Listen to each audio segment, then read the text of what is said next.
گندم کے کاشتکاروں کے لیے خوشخبری، گندم کی قیمتوں میں اچانک بڑی تبدیلی، آج گندم کی ریٹ میں اضافہ ہی اضافہ۔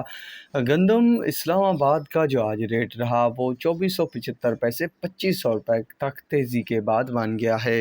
رحیمیار میں گندم کا ریٹ جو ہے 2300 روپے تک کی حد پار کر چکا ہے۔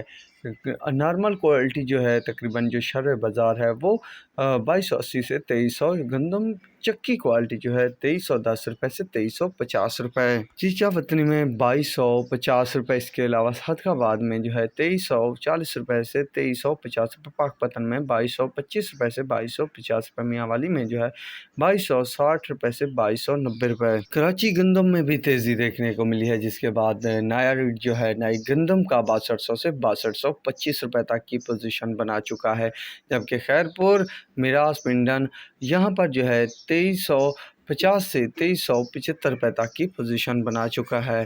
اس کے علاوہ بات کی جائے اوپن مارکیٹ کی، یعنی تمام غلہ منڈیوں کی، تو تمام غلہ منڈیوں میں جو ہے مارکیٹ بہتری کی طرف دوڑ پڑی ہے۔ اوول آر مارکیٹ تیز ہے، تو نظر جمائے رکھیے، جہاں پر مناسب لگے کہ ریٹس بن چکے ہیں تو وہاں پر ضرور سیل کریں گندم، چاہے کاشتکار ہوں یا نفع کمانے والے ہوں، کیونکہ یہ سال جو ہے خاص نہیں دکھ رہا کہ گندم کی قیمتوں میں بڑے اضافے ہوں، چاہے حکومت کہہ چکی ہے تو پھر بھی اضافے نہیں ہو رہا ہے، عدالت کی طرف سے فیصلے دیے گئے پھر بھی اضافے نہیں ہو رہا ہے۔ بس میرا کام ہے آپ سب کے ساتھ اپڈیٹ شیئر کرنا، تو اب تک کے لیے اتنا ہی کافی ہے۔ اللہ حافظ۔